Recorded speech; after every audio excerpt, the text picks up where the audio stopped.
toutes et à tous, je suis très heureuse de vous retrouver pour cette nouvelle édition de Business Africa. Cette semaine dans votre magazine de l'économie et de l'entreprise, focus sur les opportunités d'emploi, les attentes de la jeunesse et les retombées du 9e forum sur la coopération sino-africaine, le FOCAC.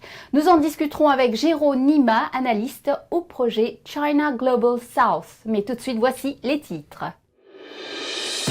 Concilier emploi et transition numérique, le projet communautaire camerounais Mboa Digital promet un avenir aux jeunes ingénieurs.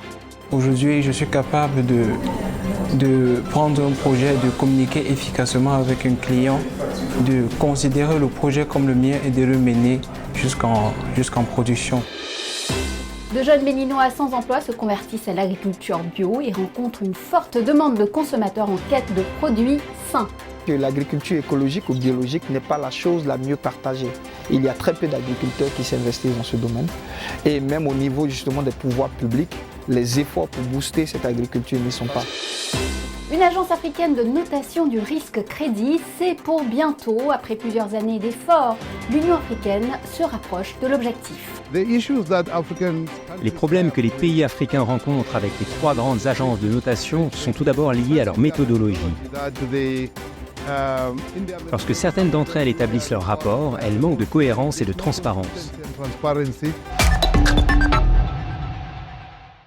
Direction le Cameroun, à la découverte d'une initiative qui cherche à ancrer de jeunes Africains ambitieux dans un futur professionnel sur le continent. Mboa Digital est un projet communautaire bâti en plein cœur de Yaoundé qui s'est donné pour défi de participer à la transformation numérique des entreprises à travers le monde. Mais avec une originalité, faire travailler à ces projets des jeunes ingénieurs qui rêvaient jusque-là de s'exiler. Notre correspondant Aboubacar Sédik Mounchili a suivi leurs espoirs. Regardez. Véritable occasion en or pour Zida Talon. Cette jeune Camerounaise se posait des questions à la fin de ses études universitaires et rêvait même de partir pour d'autres horizons, comme certains jeunes Africains, à la recherche de meilleures opportunités d'insertion dans le monde du travail. À la sortie d'école, on est toujours quand même assez inquiet de ce que ça va être le monde professionnel. Mais en Mboa Digital, j'ai été très bien accueillie, très bien encadrée. Grâce au projet Mboa Digital, bâti en plein cœur de Bastos à Yaoundé au Cameroun, elle est aujourd'hui une développeuse des applications pour entreprises. Chaque jour, sous l'œil des responsables, elle se perfectionne et réalise en même temps ses ambitions, comme Loïc, un autre jeune formé ici. Leur priorité, répondre aux besoins des grandes entreprises de par le monde à la recherche des talents dans le digital. Aujourd'hui, je suis capable de prendre un projet, de communiquer efficacement avec un client, de considérer le projet comme le mien et de le mener jusqu'en production. Mboa Digital a été lancé en 2019 au Cameroun. C'est un projet communautaire porté par Habib Tafo, ancien employé de la direction informatique des services d'assurance chômage en France et consultant international. C'est le projet d'une vie, ça part d'une envie de faire quelque chose pour mon pays et de bousculer les statu quo. C'est simplement se dire qu'on a des jeunes qui ont du potentiel, qui ont du talent et que si on leur apporte juste ce qu'il faut en termes de coaching pour s'arrimer à des standards internationaux, ils sont capables de saisir des opportunités qui sont nombreuses. Le marché mondial de la transformation numérique était évalué à près de 698 milliards de dollars en 2022, avec des perspectives de croissance de l'ordre de 25% d'après le rapport de la société d'études de marché de Brain & Insight. Un contexte international favorable et un gisement d'emplois à saisir par les jeunes Africains. Que ce soit en Europe, aux États-Unis, les projets de transformation digitale sont nombreux. Par contre, il y a très peu d'ingénieurs pour les réaliser. En Afrique, on a une vraie opportunité. On a une population jeune, nombreuse. Malheureusement, elle n'est pas formée pour relever certains challenges. De quoi donc confronter Habib Tafo dans sa vision de faire de Mboa Digital une véritable pépinière de compétences avec des ingénieurs africains très qualifiés dans l'industrie numérique et en lien direct avec la demande internationale. Il s'agit en effet aussi de connecter ces talents avec des entreprises du monde entier en quête de ce personnel ultra qualifié, sans que ces ingénieurs aient forcément besoin de se déplacer ou de quitter l'Afrique pour remplir leur mission. Ici, on a quelques métiers, on a des ingénieurs front-end, on a des ingénieurs back-end, on a des support engineers parce qu'on fait du support pour nos clients, on a des UX, UI designers. Donc pour chacun de ces métiers-là, on a développé des parcours de formation en interne. Alors on est dans une industrie qui va très vite, donc pour nous c'est important d'avoir des personnes qui sont capables de s'auto-former aussi. Au quotidien, s'activent ici des jeunes, hommes et femmes venus d'horizons divers et aux profils variés. Quotidiennement, je travaille sur des projets de développement d'applications. Je fais le stage dans le software engineering et mon projet de stage est aussi mêlé à un peu d'intelligence artificielle. Point commun pour tous ces jeunes, dont certains arrivent même ici sans aucune connaissance du numérique, l'envie d'être les meilleurs dans leur domaine. Notre valeur ajoutée, c'est dans le coaching, c'est prendre des jeunes qui sont qualifiés certes, mais les coacher pour qu'ils puissent arriver à des standards internationaux. Et les entreprises aujourd'hui partout dans le monde ont compris l'enjeu de pouvoir intégrer des équipes en remote, offshore, parce qu'ils opèrent avec ces contraintes-là. Une aubaine pour les jeunes Camerounais et d'autres nationalités africaines. Dans son programme, Habit Tafour envisage des extensions avec la mise sur pied de filières de bois digital dans d'autres pays africains. Son rêve est même de faire de l'Afrique subsaharienne une destination de services informatiques de qualité, connue de toutes les entreprises au monde qui y externaliseraient le centre de services à cause de compétences qualifiées disponibles.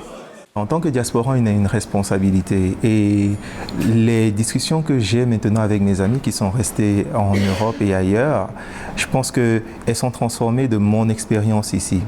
Bois Digital est aussi présenté comme la réponse à la main tendue des gouvernements africains à la diaspora pour venir investir ou monter des projets en Afrique, particulièrement dans le domaine de l'industrie numérique qui recèle d'énormes potentialités pour le développement du continent. Les difficultés liées à l'environnement juridique et fiscal ainsi qu'à l'accès au financement sont indéniables pour les nouveaux porteurs de projets sur le continent. Mais le promoteur de Bois Digital, monté sur fonds propres, voit dans son expérience un encouragement à d'autres membres de la diaspora qui hésitent encore à lancer des projets en Afrique à venir y concrétiser leur vision d'avenir.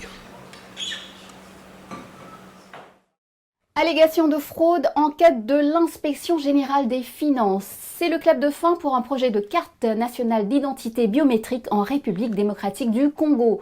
Les autorités ont annulé ce programme d'1,2 milliard de dollars attribué à un consortium composé d'Afritech et de la multinationale française Idemia.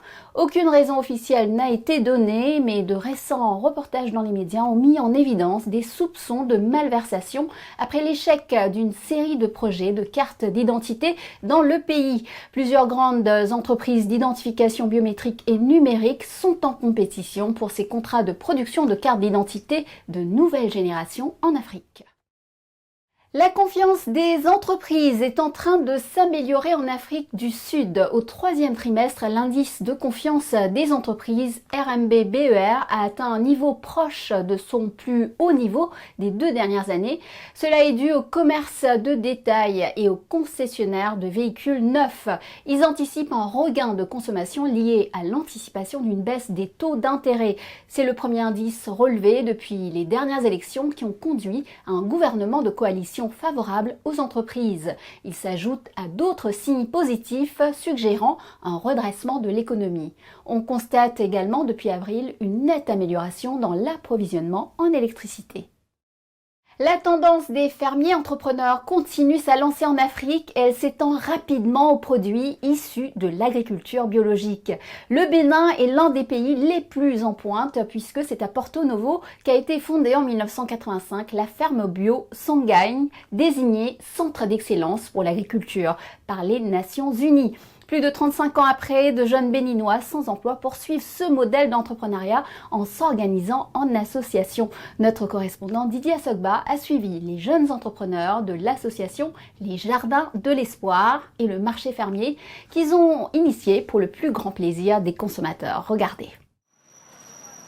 Nous sommes ici au marché de Ménotin, au cœur de Cotonou, Bénin. Sur ce marché, il est difficile à première vue de séparer les produits biologiques des produits conventionnels. Les pesticides chimiques ne sont pas si faciles à détecter pour les consommateurs. Et pourtant, leur absence ne facilite pas la vie de ces agriculteurs bio qui font face aux ravageurs, maladies et mauvaises herbes. Le bio est une forme de culture peu attractive dans un pays en voie de développement. La culture de rente à très grande échelle semble à beaucoup d'agriculteurs la seule capable de générer des devises étrangères. Cela explique que très peu d'agriculteurs font le choix du bio. Installé à Toribosito, à environ 1 heure de route de la capitale économique Cotonou, depuis plus de 5 ans, Femi Kochoni est de ceux-là. Il pratique de l'agriculture bio sur une superficie de 3000 m² et son principal souci, c'est la valorisation de ses produits bio. L'agriculture écologique ou biologique n'est pas la chose la mieux partagée. Il y a très peu d'agriculteurs qui s'investissent dans ce domaine. Et même au niveau justement des pouvoirs publics, les efforts pour booster cette agriculture n'y sont pas. Mais il y a également la question du marché. Au marché, les produits bio sont vendus au même prix que les produits conventionnels. Pour être sûr de ce qu'ils consomment, les acheteurs de produits bio cherchent et identifient les jardins qui pratiquent cette forme d'agriculture. Femi Kochoni et ses amis ont lancé en août 2021 le marché fermier. Il s'agit d'un marché 100% bio, bimensuel, qu'ils financent eux-mêmes. 7 jardiniers animent ce marché qui accueille une centaine de clients. Pour assurer les revenus des cultivateurs bio, les produits y sont vendus plus chers que sur le marché d'agriculture conventionnelle. Faisons tout pour que l'agriculteur soit rémunéré à un juste prix. Notre objectif, bien sûr, d'ici 3 ans, est d'arriver à inverser la tendance actuelle. Donc 70% valorisé sur le marché fermier et 30% sur le marché conventionnel. Le marché fermier est la seule initiative où l'on peut trouver des produits certifiés bio au Bénin. La duplication de cette initiative dans le reste du pays pourrait favoriser les agriculteurs qui investissent dans le bio et cherchent à transmettre leurs techniques. C'est nous-mêmes qui faisons notre propre compostage. On prend les feuilles mortes et les feuilles secs, on mélange avec les bousses des vaches et les fientes et les déchets de charbon, on mélange. Donc c'est ça, avec ça on prend pour fertiliser les sols. Un savoir-faire traditionnel qui revient rapidement d'actualité et qui pourrait donner à l'Afrique une véritable expertise.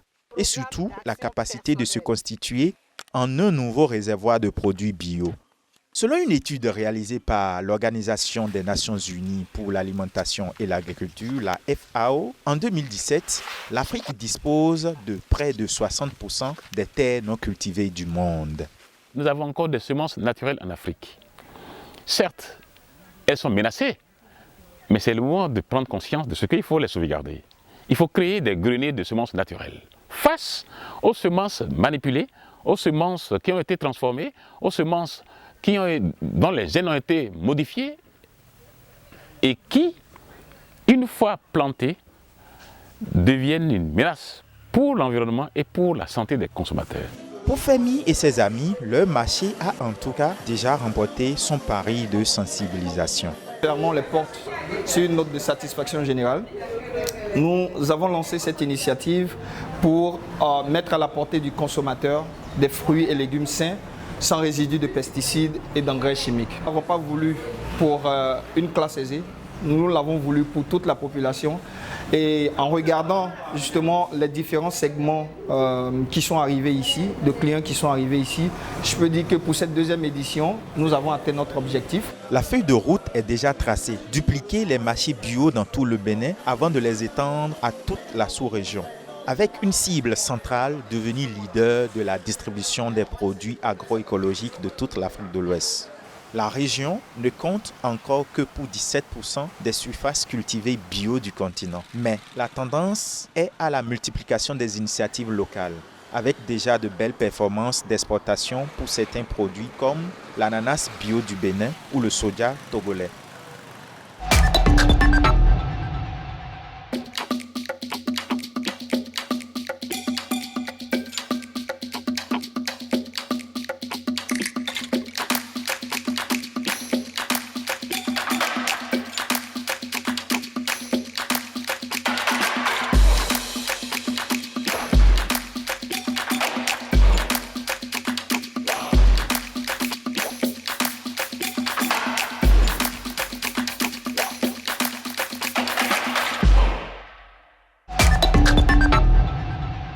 Bienvenue dans la deuxième partie de notre émission.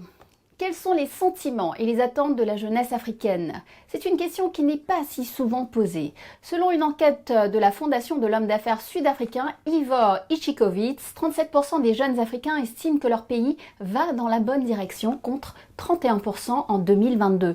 Les jeunes du Rwanda, de la Côte d'Ivoire et de Tanzanie sont les plus optimistes, tandis que les Nigérians et les Camerounais sont les plus pessimistes. Les jeunes d'Afrique du Sud, du Nigeria, du Cameroun et du Kenya sont les plus préoccupés par la pénurie d'emplois. La réduction de la corruption au sein du gouvernement est la priorité absolue des jeunes du continent. Le 9e forum sur la coopération sino-africaine, le FOCAC, s'est tenu au début du mois à Pékin. Cela a été un grand événement diplomatique qui a culminé avec l'engagement de la Chine de fournir 50 milliards de dollars d'aide financière à l'Afrique, comprenant un triplement de ses lignes de crédit pour les porter à 30 milliards de dollars. Mais est-ce bien ce que l'Afrique veut et ce dont elle a besoin? Pour faire le point, Geronima, analyste au projet China Global South, me rejoint maintenant depuis l'île Maurice. Geronima, bonjour et bienvenue sur Business Africa. L'Afrique n'est donc pas repartie de Pékin les mains vides. Pourtant, l'excédent commercial de la Chine avec l'Afrique a atteint un record de 64 milliards de dollars l'année dernière.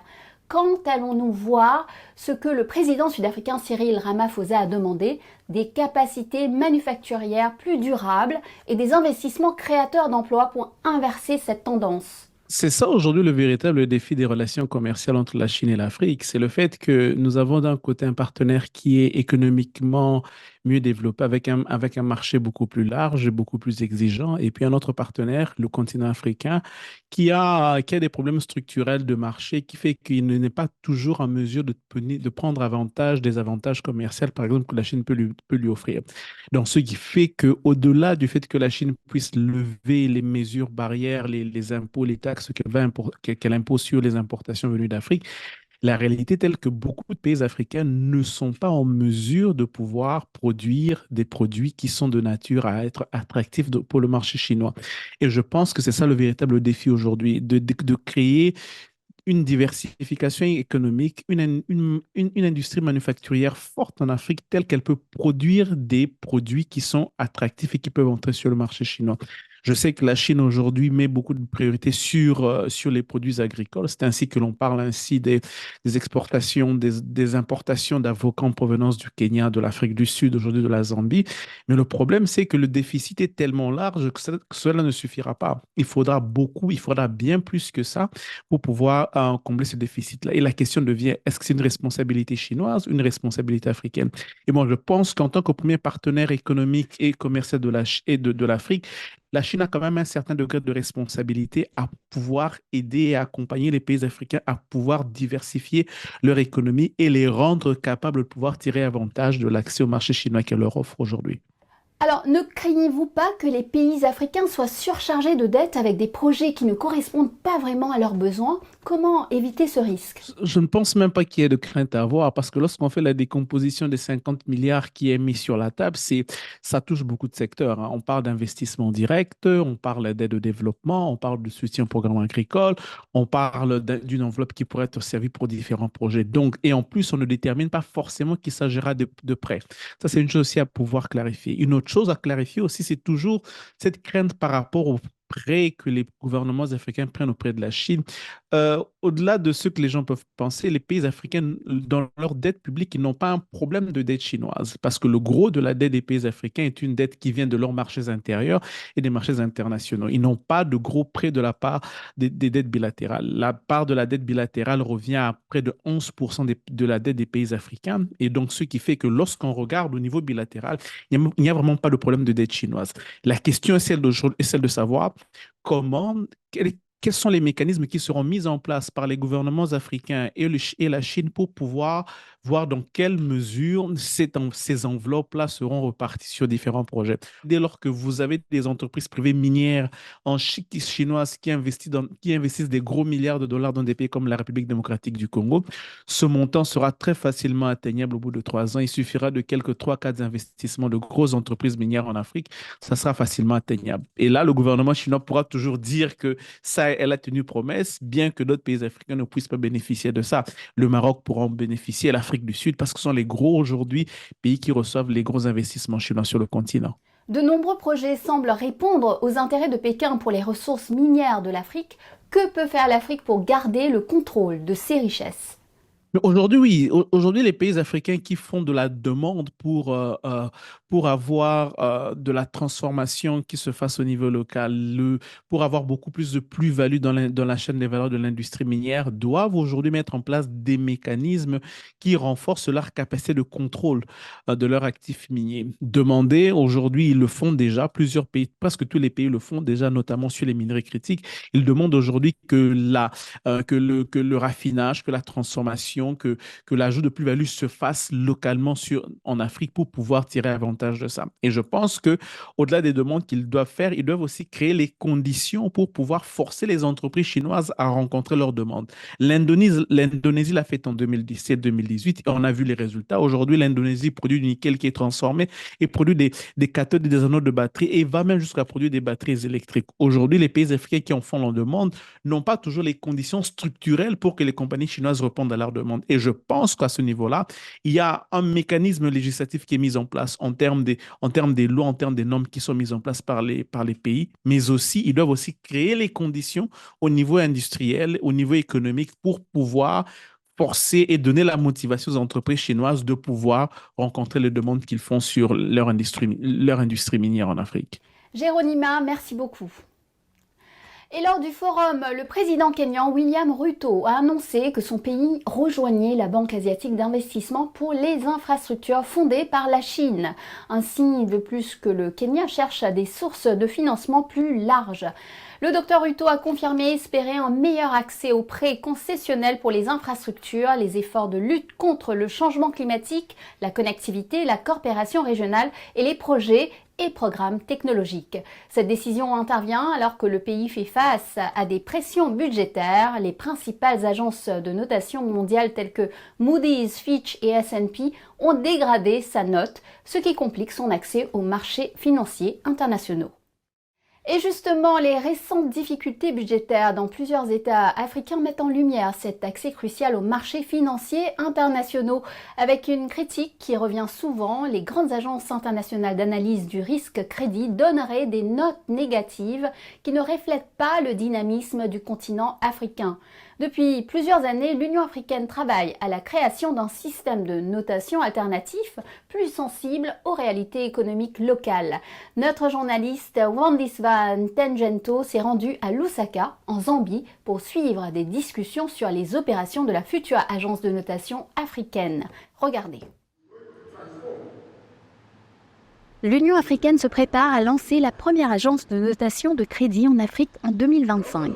Les gouvernements africains cherchent à obtenir des notations de crédit souverains afin d'accéder aux marchés mondiaux des capitaux et d'attirer les investissements directs étrangers.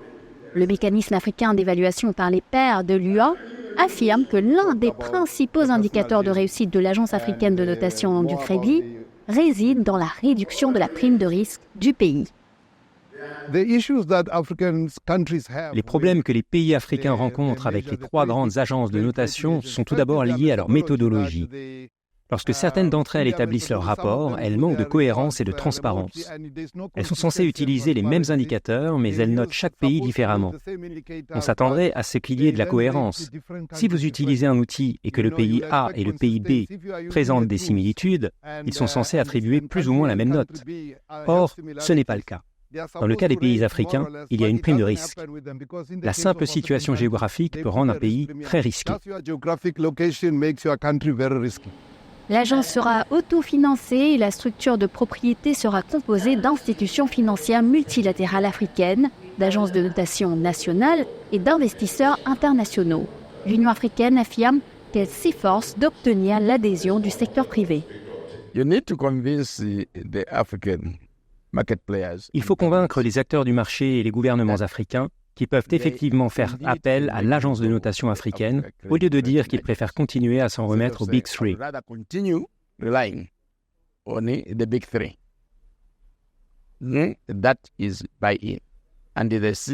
C'est ce que l'on appelle l'adhésion.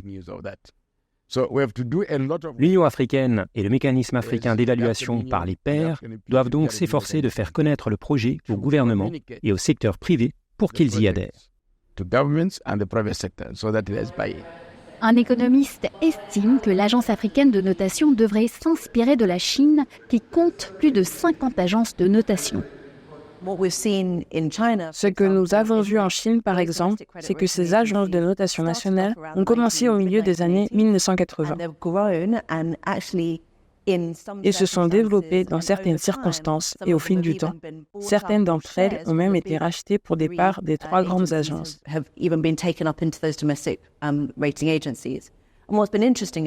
Ce qui est intéressant avec les agences de notation chinoises, c'est qu'il y en a une 50aine aujourd'hui et qu'elles ont aussi leur propre méthodologie. Elles présentent certaines différences en termes de résultats nationaux par rapport aux notations internationales. Et par exemple, nombre d'entre elles évaluent nos économies autant que les 3 grandes agences de notation.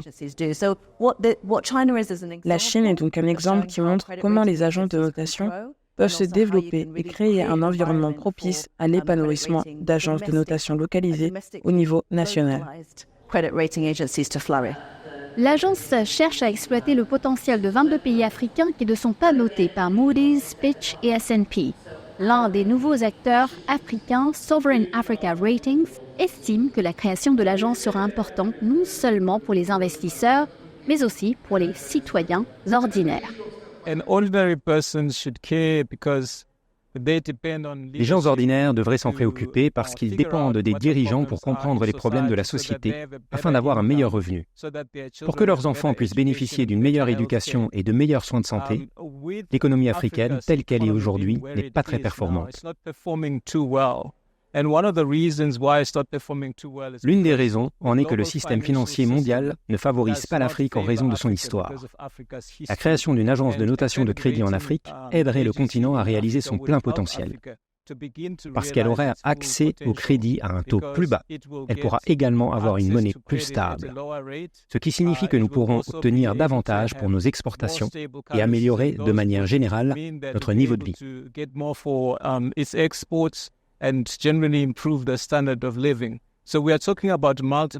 Nous parlons donc de facteurs multiples à 2 ou 3, de sorte qu'une personne ordinaire avec un faible revenu peut en fait se retrouver avec un niveau de vie bien meilleur au cours des 5 à 10 prochaines années, parce que le moteur qui pilote et diagnostique l'économie a été réparé.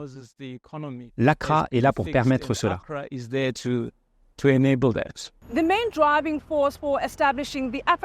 La principale raison de la création de l'Agence africaine de notation du crédit, c'est que des notations médiocres ont eu pour conséquence des difficultés pour les pays à accéder aux marchés mondiaux ou à supporter des coûts d'emprunt énormes sur les marchés financiers internationaux.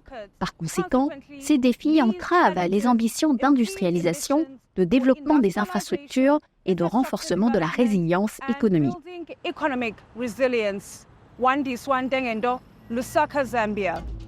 Voilà, Business Africa, c'est fini pour aujourd'hui. Je vous retrouve la semaine prochaine, même chaîne, même heure, pour Initiative Africa. Nous recevrons Monique Sawadogo, la directrice de la compagnie de théâtre burkinabé Marbayassa. En attendant, vous pouvez revoir cette émission sur notre site web africaonair.com et nous suivre sur nos réseaux sociaux. N'hésitez pas à liker, partager et commenter en utilisant le hashtag Business Africa. Bonne semaine à tous et à la semaine prochaine.